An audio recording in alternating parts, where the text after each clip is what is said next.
You're traveling through another podcast. A podcast not only of reviewing and discussing, but of discovery.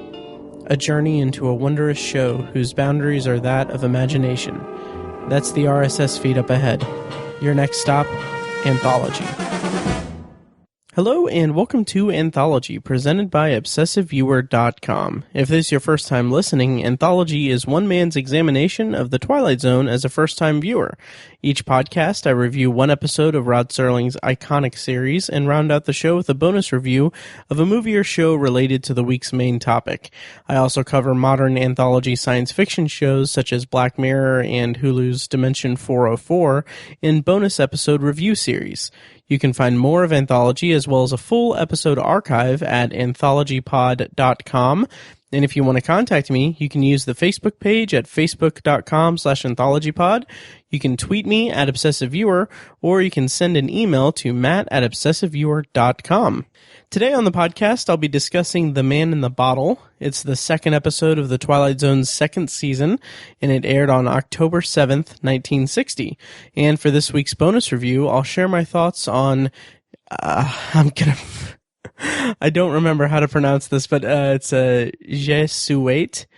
It's episode 21 of the X-Files' seventh season. That also has a genie in a bottle plotline.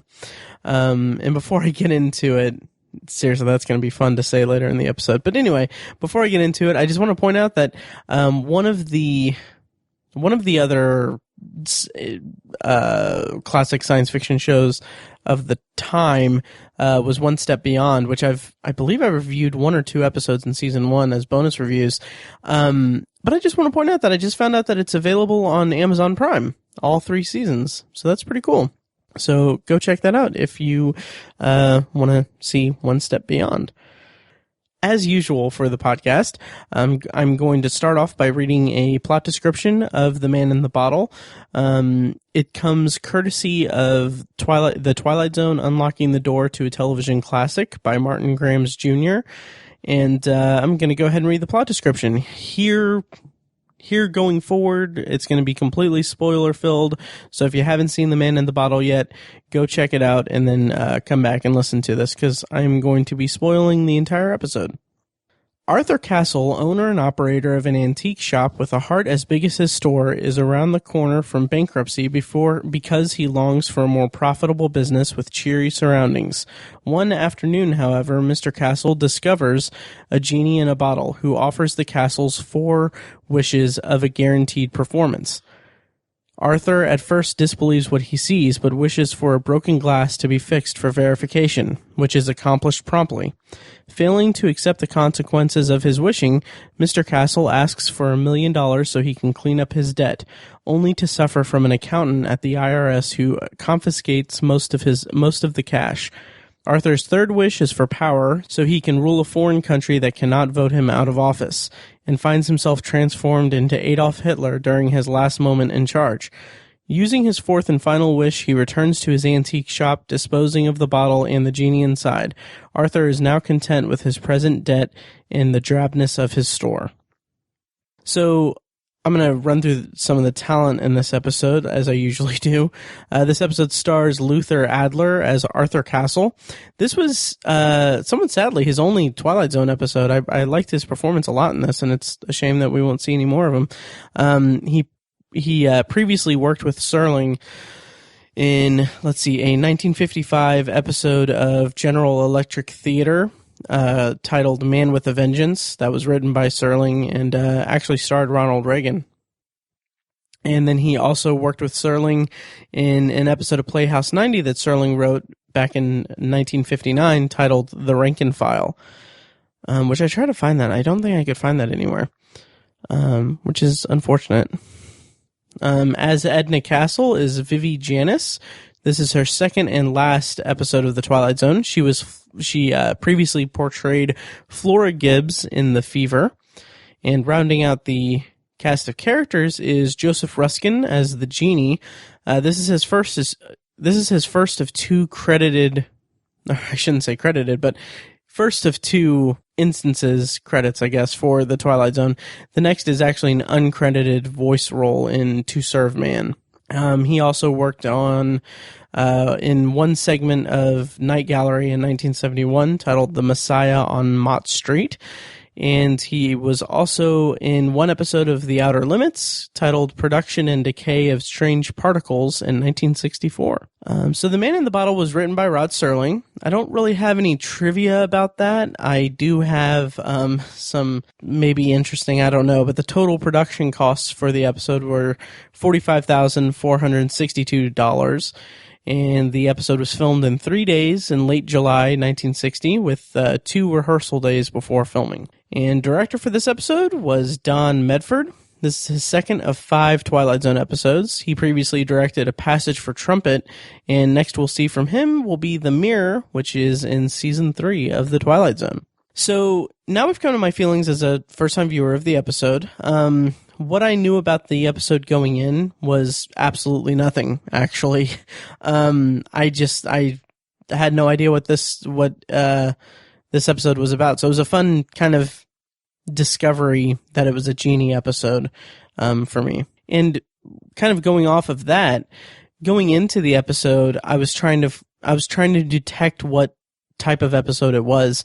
And I kept kind of coming up short. I assumed, or I thought for a second that it was a Deal with the Devil type of episode, because they really laid the groundwork of the castles being in debt and basically having to pick what bills they need to pay, prioritize which bills they need to pay, and then kind of having that very sad response from Arthur saying that he can't pay the bill, like it's I think it was like the 4th month due, and that bill needs to be paid, but he can't pay the bill. It's very sad.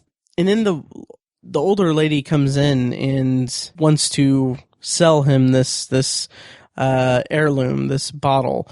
And I really like this scenario or how this comes about as a piece of characterization for Arthur Castle, because she comes in and she's wanting to part with this thing that she says is an heirloom, but it's clear like everyone is down on their luck. Everyone is needs something. So Arthur eventually comes to the decision to give her a handout, or not necessarily a handout, but just, take her up on the offer, say, hey, here's a little bit of money for this. This is all I can. I wish I could do more. And it's a really kind of sad exchange between the two, because it's just, I don't know. I don't know. It spoke to me. It was nice and sad, and showing that Arthur gave her the dollar and was remorseful that he couldn't give more. Just really, really showed like his compassion. It's so great to have an episode where we have a really strong, relatable character. Like, this isn't someone who's just sinking into a Twilight Zone scenario that's going to cause him like a downfall or anything. Not that there are really that many that focus on like a terrible person, but it's just nice to show that this character in particular is a pretty compassionate character. Kind of reminds me a little bit of, in kind of a vague way, a little bit of One for the Angels, where the character in that was just a really decent human being. And Arthur is kind of a similar type of character. And then you have Edna come in, and this was really refreshing, because I've been noticing throughout the series that, as I've been going through it, that a lot of the kind of marital figures, the wife, mostly wives of the lead characters in these episodes, are kind of angry or shrill and angry toward the main characters. I'm thinking of like a World of Difference and The Fever too, a little bit. Well, maybe not so. Well, yeah. Anyway, it's just nice to see that this episode positions both Edna and Arthur as having these opposing viewpoints and opposing ideas for how to handle their situation and the situation with the genie, and the positions of both of them are just really well drawn, and they're kind of steeped in characterization. Like, Edna's angry at him, and that anger isn't this domineering, like, I know more than you because I just know more than you. It's not like an I'm better than you in this scenario thing. It's not anything like that. It's clear that they're both together in this, and that she's really, her anger at him comes from a place of a need for survival, because they're against the ropes. They're really close to bankruptcy, essentially, and so they're making these decisions not for personal, not in terms of like a personal profit, or not in terms of, it's not out of greed, it's out of survival. That's what I'm getting at. It's this way out of their predicament, and they're both in this particular predicament, and they're both finding ways out. And those ways that they are coming up with are in contrast with each other in various ways. And it's a really well done dynamic to present for these two characters. And I really appreciated that about the episode. And also, this is more me than anything. I'm not, the genie gives them 4 wishes, which I thought was interesting, because I've only really ever known like genie stories to be 3 wishes, but I appreciate that they gave them 4, because they could have the first one that's just fixing the glass display, just to show as a show of power, essentially, or a test of it. So it's nice that it's nice that Serling gave them that 4 wishes and didn't have them. It made sense, is what I'm getting at. And what I like about this type of story, really, is that this is a very relatable situation, a very it's an not, I guess, audience friendly plot line, because this is the kind of thing that you watch this type of episode, this type of story, and you immediately put yourself into the character's shoes and into the character's situation, and you think, what would I do? Like, what would my wishes be if I had a genie? And these are just mental exercises that I've done in my life. That's just like, I mean, because I worked for like 7 years working third shift doing nothing, so I had a lot of free time to just let my mind wander. But this is stuff that, I mean, people think about all the time. This is just like, what would I need to drastically improve my current life, like how it is, and like what would be a good way to just immediately reap the benefits in the best way possible. And with the tendency for genie episodes like this, or genie stories like this, to always have this backfire aspect to it, I've always thought that I would just go as detailed as possible. And it always kind of frustrated me, like, why not go as detailed as possible and say, I want $1 million, but I don't want it to be taxed by the IRS. I don't want it to cause any problems with my life. I wouldn't want it to be, or my personal life and personal relationships with other people. And I would like it to be a great situation for me, and let it be money that, like, my entire family for generations can reap the rewards from. But I mean, I get it. I get it that you need to have that kind of I guess, knee-jerk kind of thing, which I'll get to that in my bonus review, I'm sure. But anyway, I really like how Edna was against the whole proposition, against pretty much everything. Not necessarily against everything, but like warning against like his, like Arthur's choices. It was just a cool dynamic. I'm going back to that, I know, but it was just a cool situation to put these two characters in, and I liked the way that the character of Edna was kind of in shock from the whole thing, at least in those early parts. And so Arthur wishes for $1 million, and after that we get this really nice Frank Capra, It's a Wonderful Life scene where they're giving the money away. to a bunch of people. It's very, very much It's a Wonderful Life. It's like, here, you do this, you can get this. It's just another situation where, like, we didn't necessarily need to have Arthur and Edna, like, giving away money to their friends and stuff. We didn't need that, because we already knew that they're compassionate people, or at least that Arthur is compassionate, because he gave it to the lady at the beginning. But to have it be a situation where they have all this money, and the first thing they do is they give away up to like $60,000 to people that they're close to and their friends, it's really, really nice, and it really makes you dig deeper into rooting for these characters, because the kind of flip side of that is that they could have easily gone through like a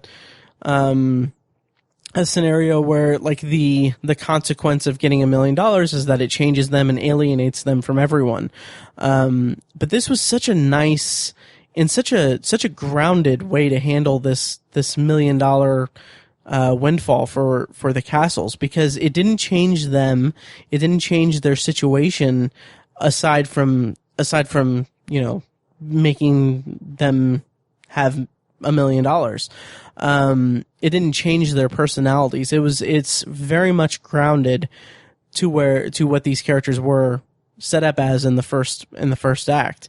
And on the other hand of that is that the IRS coming to tax the money, it's such a logical it's such a great logical consequence to having that, because it's not anything that's earth-shattering or anything. It's just, that's what the government's going to do, is they're going to tax your money, and it's going to leave you with something, it's going to leave you with $5 after everything. And it's so disappointing and everything, but in the grand scheme of things, it's it's not the worst consequence, obviously, but I really liked that. I liked the logic of that. And then we obviously get the let's wish for more wishes kind of thing, which is not permitted. And, like, I get that, sure. I mean, you kind of need that in this episode. You need that in really any story, any genie story like this, because that is what you immediately wish for, is unlimited wishes. Which, again, I kind of wonder if I almost said I kind of wonder if there is a way around that, as if there's really genies and stuff. By the way, guys, it's 2 a.m., so I'm a little out of it. But anyway, yeah, I mean, I could just imagine, like, having a character say something like, okay, well, I don't want unlimited wishes, but I would like to have you around for more wishes. But yeah, that wouldn't work. So Arthur Castle's next wish, and this is where I get kind of, I don't know. I don't know. I'm just going to kind of talk my feelings out about this, because it didn't connect with me that much. Because he was looking for something with no consequences, and his actual words were that he wants something anchored and something airtight. And then, like, he says that, but somehow that translates to having power, which, I don't know. I guess saying it out loud makes a little bit of sense to me now, but, like, you would, maybe I'm just coming at it the wrong way, but I'm just thinking, like, if you wish to have power, you're going to, I mean, that seems like kind of just a really obvious way to have really, really horrifying consequences, because I don't know, it didn't really track for me when he wished to be a dictator. And, like, as soon as he said, it kind of seemed to contradict what he was setting up with. He was looking for something with no consequences, something anchored, something airtight, and then he wishes to be a dictator of a foreign country that can't vote him out, which, I don't know, that connection seemed like a little bit of a leap to me, especially after he knew he's already known that there are consequences to these wishes. That there will be consequences to the wishes. But the way that the episode reveals the major consequence of that was, like, such a nice, like such a great comedic beat for me, because he ends up being Hitler. Not only does he end up being Hitler, but he ends up being Hitler at the very last, like at the end of his reign when he's in the bunker, when he's about to commit suicide. And I don't know. I thought that was like, I kind of, if I'd been drinking something, I probably would have done a spit take at that moment, because that's such a great, like, reveal, like a great comedic beat to have him be Hitler. Even if the setup for that wish didn't really gel with my expectations or wants with it. And then he's forced to use his fourth wish on getting back to the antique shop, which I thought was okay. I mean, that's a good way to kind of end that cycle, I guess. And then, I mean, that's kind of most of the episode. I mean, there's not really much else to really talk about with this episode. It's kind of straightforward, but at its heart, it kind of seems like a sweet cautionary tale. Arthur and Edna end up being kind of brought closer together by the genie's presence, and then at the end, them breaking the glass. That's a nice touch. That's a nice note to leave the episode on. And I really like. I think it's just a really sweet sentiment that this experience with the genie, and this experience in the Twilight Zone gave Arthur this perspective that, the antique shop is, it's not a prison. It's not that much of a drain on his life. It's not this shrine to failure itself. It's this thing that he's happy with as is. And they kind of, I don't know. I just like the way that Arthur and Edna are just closer together by the end of this episode. I thought that was a nice moment for the show, and I like that it wasn't that they came out of the Twilight Zone unscathed. I'll say that. So trivia for this episode, Luther Adler had previously portrayed Hitler in two films back in 1951, in The Magic Face and The Desert Fox. So that was kind of interesting. And kind of, I guess, the origin for the genie in the bottle kind of idea, I guess, or I'm sure that the actual origin goes back way further, but there's a 1891 short story by Robert Louis Stevenson called The Bottle Imp, and then of course the 1901 short story The Monkey's Paw by W.W. Jacobs. Both of those feature an object that contains this supernatural power that can grant wishes, and then kind of has the lesson in the story that it's a dangerous power to wield. And according to the Twilight Zone, unlocking the door to a television classic, the swastika hanging on the wall is actually backwards. It's supposed to be the other way. And that was just something that was never caught. And also there was an alternate ending to the show, which had a bum picking up the bottle from the trash and walking away, the bottle having repaired itself. And in having this alternate ending, there's actually an alternate closing narration to fit with that closing shot, essentially. And I'm going to go ahead and read a little bit, or read from the Unlocking the Door to a Television Classic. I'm going to read the original, or the alternate closing narration. So after the bum picks up the bottle, Sterling comes in and says, "And perhaps this man too will realize that there is an economics to magic too, rather a high cost of wishing. He may learn this fact just as he'll soon realize, in a very strange way, all roads lead to the Twilight Zone."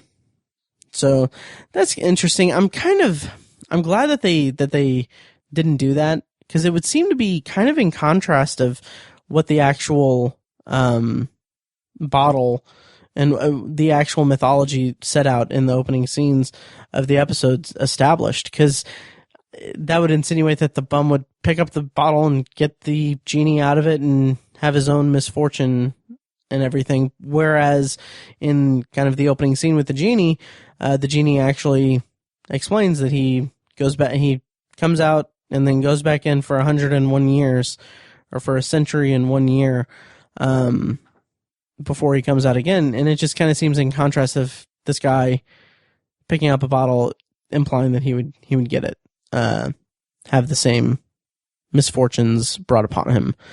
So I don't know, but I'm glad that they went the way that they did. And also, if they had left on that note, it kind of would have, for me, probably diminished a little bit of the sweetness to the episode, because it would be more of a foreboding kind of thing to have it end on that note. But the way we end it now, it's more focused on Arthur and Edna, and again, it's just a really sweet sentiment to end the episode on. So overall, I mean, this is kind of feels like a little bit of a brief review, I guess. I'm a little out of practice again, but overall, I think that this is just a really sweet story about a down on their luck couple that gain perspective on their life and on what's important. The Castles are, overall, they're decent people, and I really think that they may be, if not the best written, then at least my favorite couple in the Twilight Zone so far, because they work together so well, and there's such a balance to that writing there, that I kind of was really rooting for these characters a lot more than I've found myself rooting for other characters in the Twilight Zone so far. And I just think that their story and the way that both viewpoints are illustrated in the episode, I think that really just makes the episode for me. And this is, again, just a really sweet episode, and I really enjoyed it. And yeah, that's going to do it for my review of The Man in the Bottle. Before we move on to this week's bonus review, here's a highlight from episode 184 of The Obsessive Viewer, in which me and Tiny reviewed raunchy comedies. I talked a little bit about Black Mirror. Of course, The Obsessive Viewer being a weekly movie and TV podcast that I host with my friend Tiny, along with some occasional guest co-hosts every now and then. Yeah, so here's the clip. I think it's kind of a good thing that for me, a lot of these movies, my experiences with them happened when I was younger. Because they're intrinsically childish, right, because you're talking about silly, frivolous things, and it's all about objectifying women, and but I think if I had seen a lot of these movies as an adult, I would have just passed them off completely. You can find The Obsessive Viewer on iTunes, Stitcher, Google Play, and at obsessiveviewer.com. And you can find the episode you just heard a clip from at obsessiveviewer.com/OV184. So my bonus review is, again, I'm going to butcher this, Je Souhaite, an episode of The X-Files from Season 7, Episode 21. And yeah, I kind of was at a loss for what episode or what work to review for this bonus review. So I was glad to find that the X-Files had a Genie in the Bottle episode. So yeah, and I was also kind of disappointed to find out that the X-Files is no longer on Netflix. That was kind of a shock to me, but fortunately it's still available on Hulu. So if you have Hulu, check it out there, or whatever. I'm not going to spoil the episode, in this review, as I usually don't spoil episodes in my bonus reviews, but I'll actually read the description courtesy of IMDb. Okay, the plot description courtesy of IMDb is: two brothers have a less than helpful genie who grants their wishes with disastrous consequences. Mulder comes into possession of the same genie, and his wishes garner similar results. This episode was written and directed by Vince Gilligan, who went on to create, obviously, Breaking Bad, and also Michelle MacLaren was a producer on this episode. I didn't realize that she worked on The X-Files. So that was kind of a nice surprise to see in the credits, I guess. So this episode starts out with this kind of shocking thing. Kind of one of the lead characters is this guy named Anson, who's kind of lazy, and he's being really verbally harassed by his boss because he's not doing his job, essentially.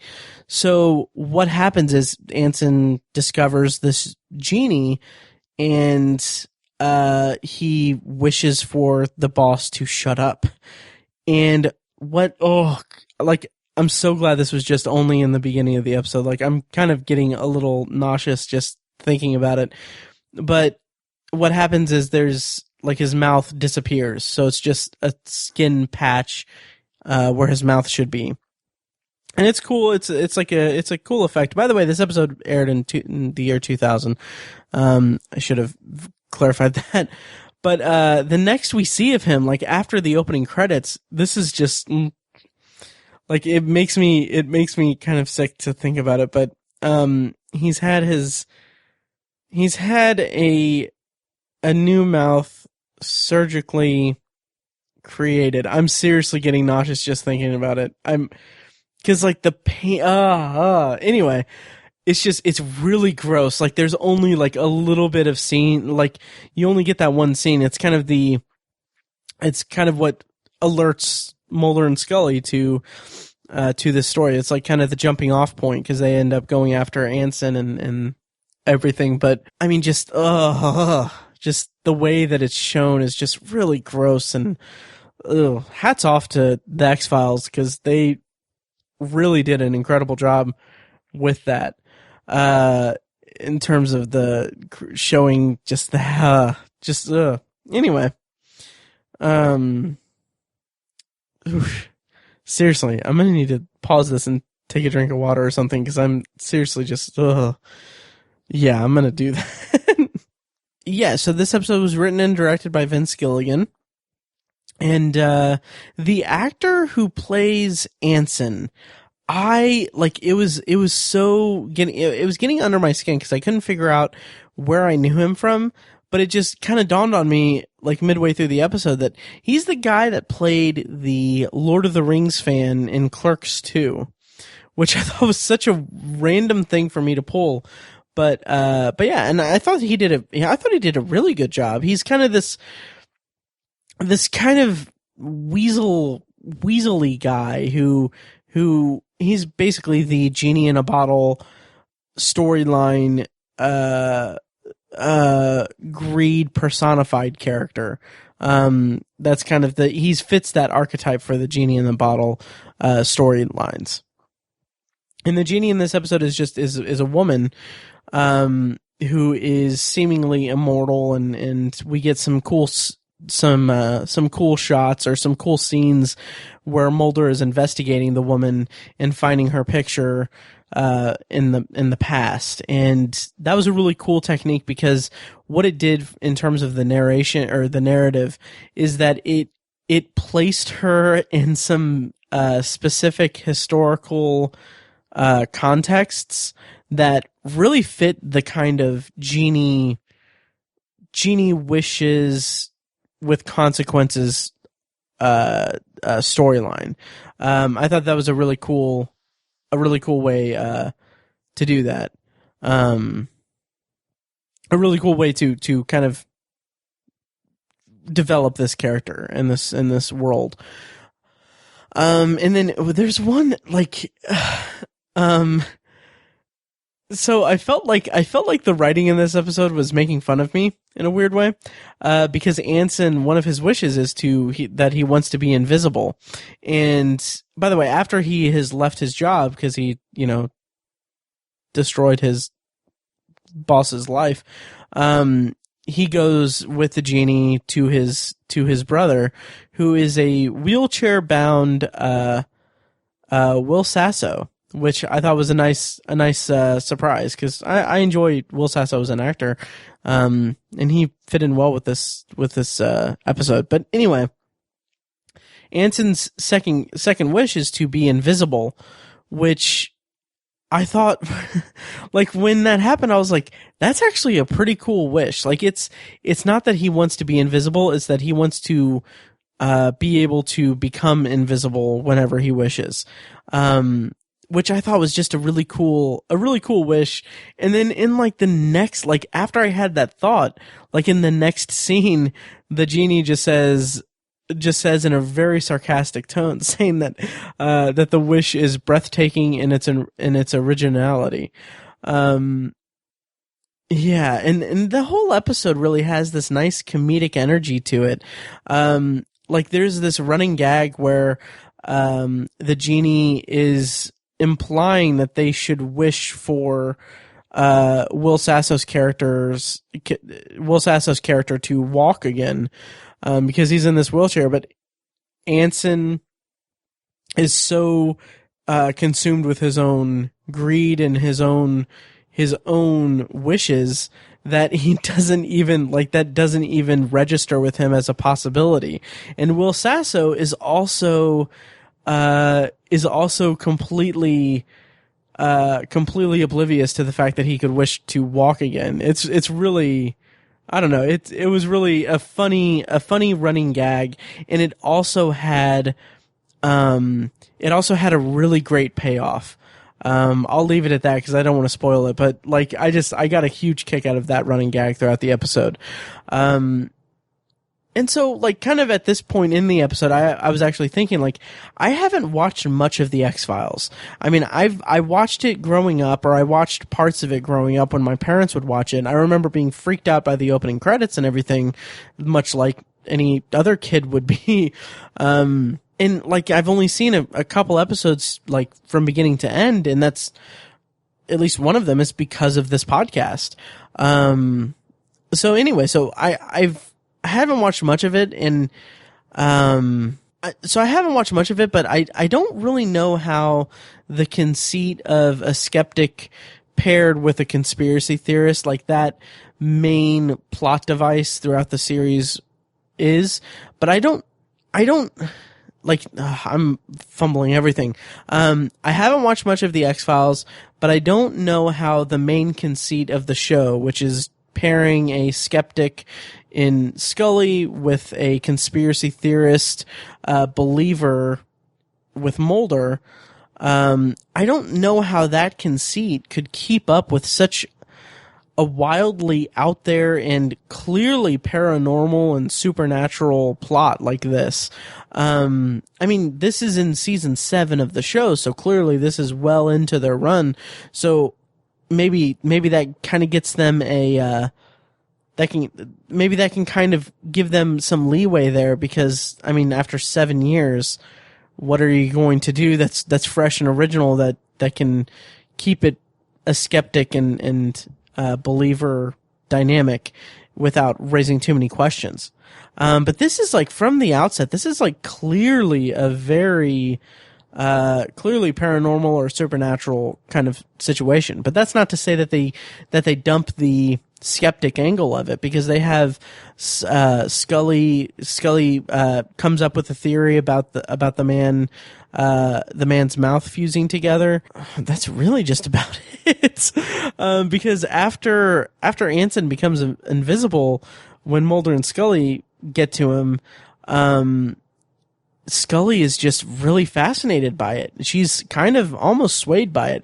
And after I had that thought about how the conceit, how the show's main conceit can kind of handle being in this this type of plot line, right after that, Scully like calls attention to that exact thing, and she says, in the 7 years we've done this takes the cake for like the most crazy out there thing.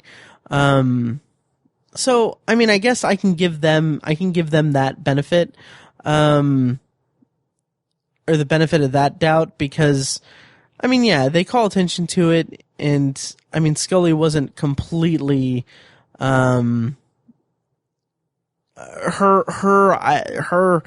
characterization of being a skeptic wasn't completely disregarded in this episode. So that gets a pass, I guess. Yeah, I mean, after a point, I won't go into too much details, too many details, because it will give away some pretty heavy plot points here. But once Mulder gets to the point where he gets his own wishes, It's really kind of clever. One of his first wishes, I think it's his first wish, was that he wished for peace on Earth. And I won't tell you what the consequences of that were or what happens, but I really like the twist of it. And it tracks really well because the genie explains that the reason,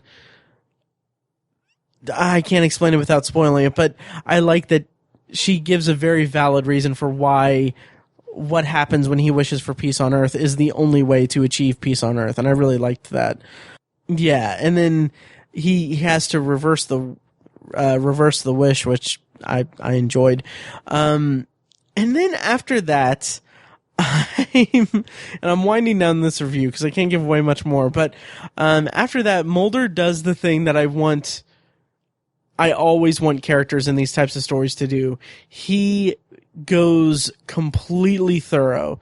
Like, he is typing up this legal document for his third wish with all of these different clauses, all of these different things.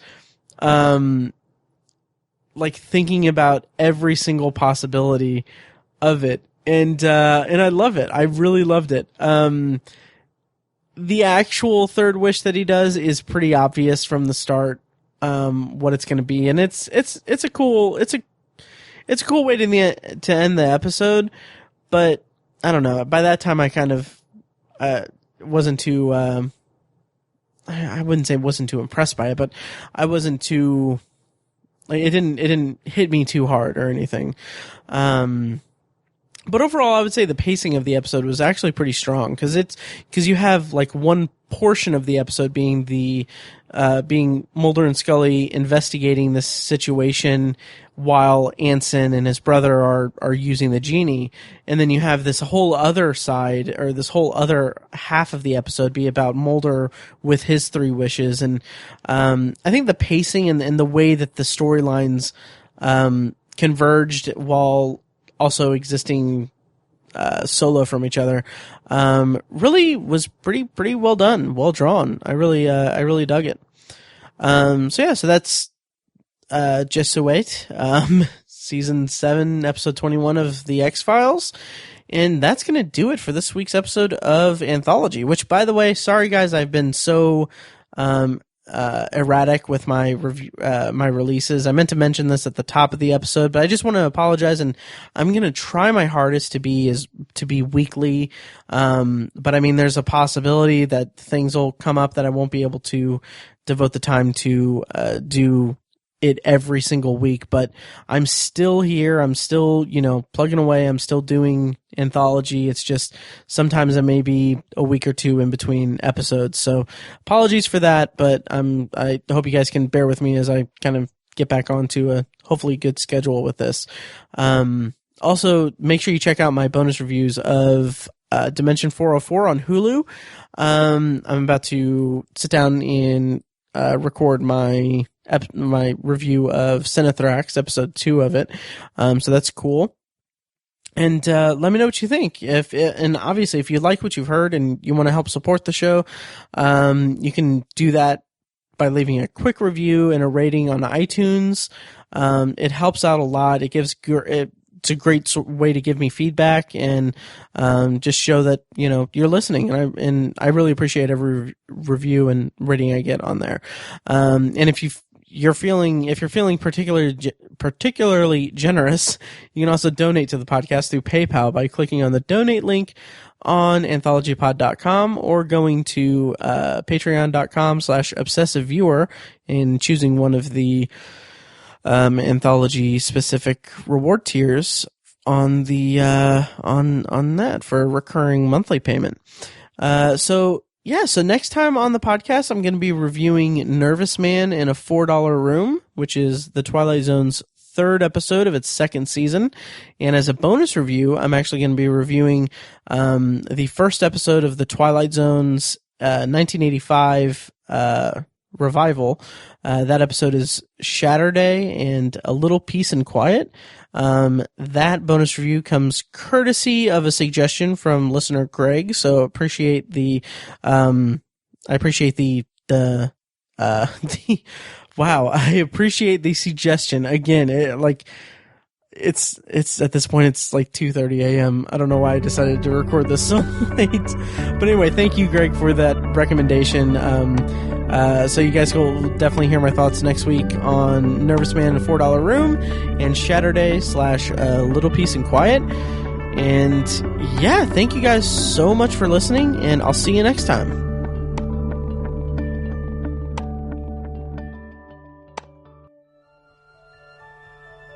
Thank you for listening to Anthology, presented by ObsessiveViewer.com.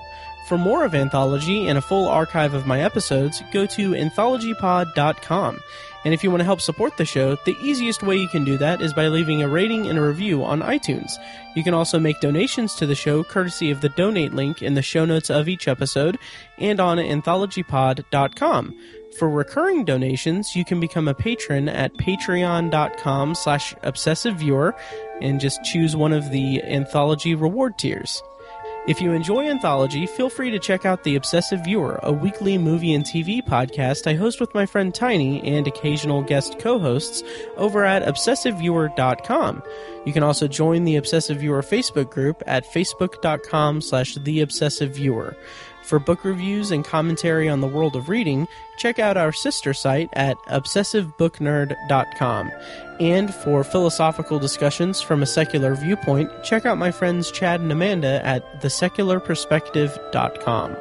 Finally, if you'd like to contact me with your thoughts on the show, my reviews, my bonus reviews, or for any other reason, you can tweet me at obsessiveviewer, send me an email at matt@obsessiveviewer.com, or send me a message on Facebook and like the Facebook page at facebook.com/anthologypod. Once again, thank you guys so much for listening, and I'll see you next time.